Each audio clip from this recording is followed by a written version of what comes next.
so we are starting a new unit, and the first thing we're going to do is factoring, and we're going to talk about the greatest common factor. Hopefully some of you have some memories of this from Algebra 1. If not, prepare for a ride. First of all, I want you to take a moment and pause, try and remember what are these things in the warm-up. Okay, if you didn't remember, what are factors are numbers that go into given numbers evenly. Another way to say that go is divide.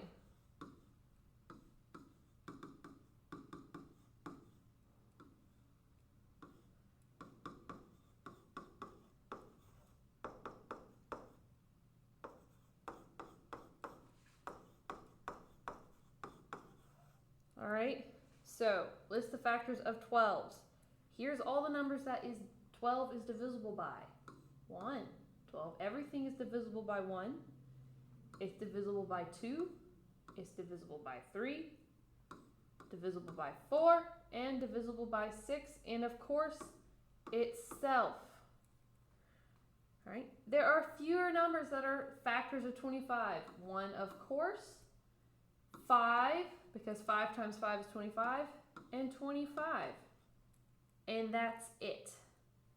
So when we add a variable into the mix, it becomes a factor too. So the factors of negative 23x. Every time you see a negative, think, okay, it's going to be negative 1 and 1. It's going to be 23 and negative 23. And of course, if there's an x variable, it'll be an x. Now that one's always going to be left positive, okay? So those are all factors. So when we look at finding the greatest common factor, right? We're going to be looking for the biggest one. So some people do learn to do this without the entire list, but we are going to practice with the entire list. Okay, here are our steps. You're going to list the factors for each number, okay? And then choose the largest they have in common, okay?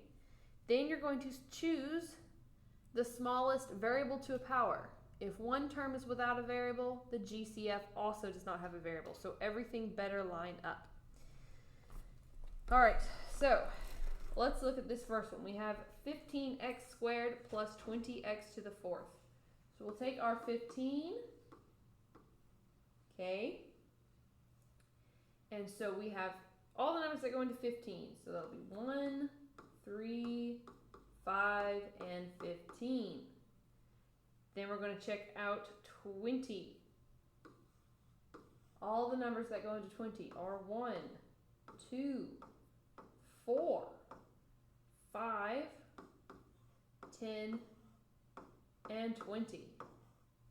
And last, we're going to look at our x's. The smallest,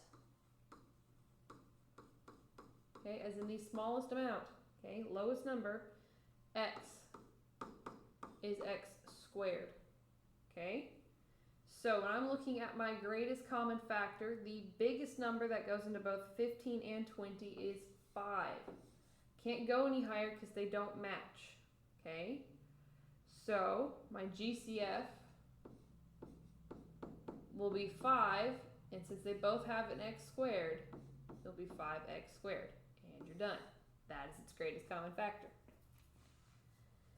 Let's do it again for B. All right. First number we're going to start with is 4. Okay. So for the numbers that go into 4 are 1, 2, and 4.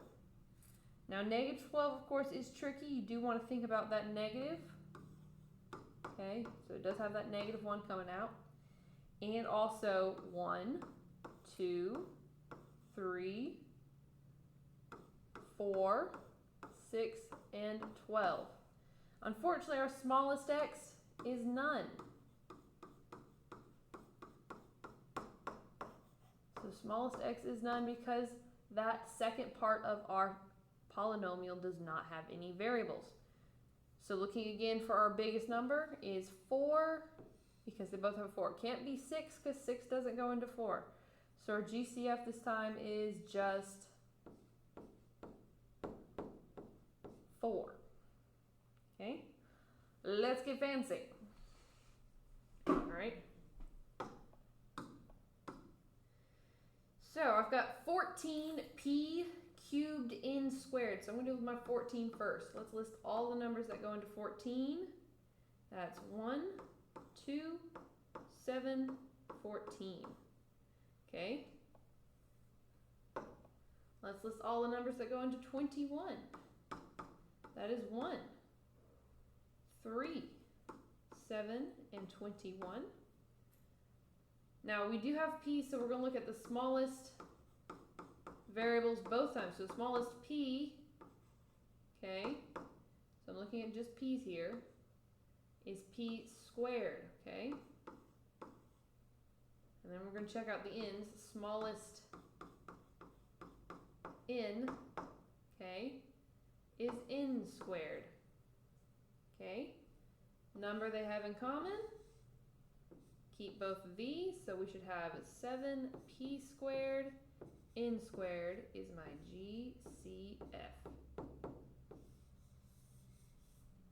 Okay, and that's all you do. So this would be the time you would go forward, okay, and do the top half of your worksheet. Yes, it gets harder as you go. Be careful, especially those P's, R's, and Q's. They do get a little tricky, but I believe in you. Pause now, do 1 through 10.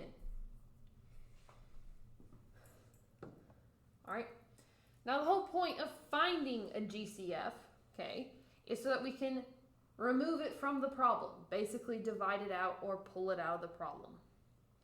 So our first step will be to identify the GCF. Then we're going to divide numbers. We're going to subtract powers.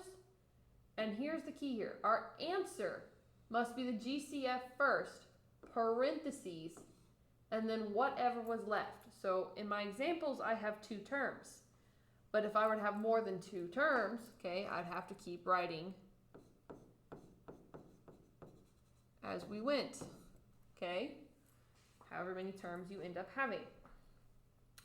So 15x squared plus 20x to the 4th, that was just what we had earlier, okay? So if we look back at that, that was this right here, right? So let's see if I can do this. All right.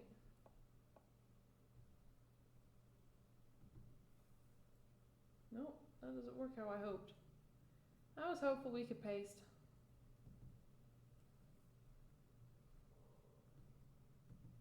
We can't. So we'll just rewrite it. So we're going to have the 15 again. So again, our 15, what are all the numbers that go into 15? 1, 3, 5, and 15. Okay. Our 20 will be 1, 2, 4, 5, 10, and 20. And our smallest x, okay, smallest x is going to be x squared. So again, our GCF is 5x squared. That's not changed. All right.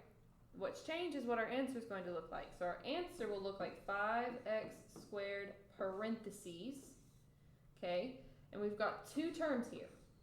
Okay. I'm going to take the first term and we're going to divide by 5. What is 15 divided by 5? That's 3. And we've got x squared come out, so we're going to subtract 2. What's 2 minus 2? 0, so it's gone. Divide our 20 by 5. 20 divided by 5 is 4. And we're going to lose 2 from our power, so we'll have x squared. All right? Best way to think about this is unmultiplying, because if you were to multiply this back out, you would be back where we started. All right? With our next example, again, you've seen this in the previous one. We know our GCF will come from our 14, whose factors are 1, 2, 7, 14, and our 21, whose factors are 1, 3, 7, and 21. Okay, we know our smallest p. Our smallest p is p p squared, and our smallest n is n squared. So again, our GCF was 7p squared n squared.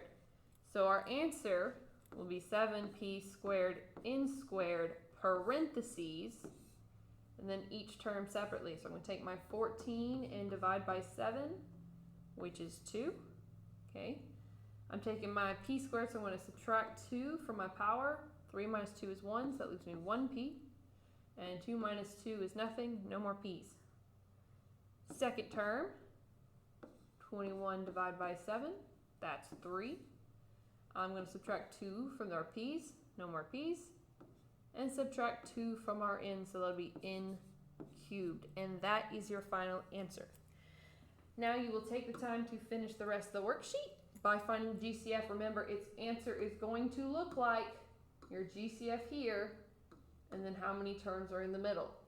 Keep in mind, okay, if you have more than that, like on 16, you will have 3 terms on the inside.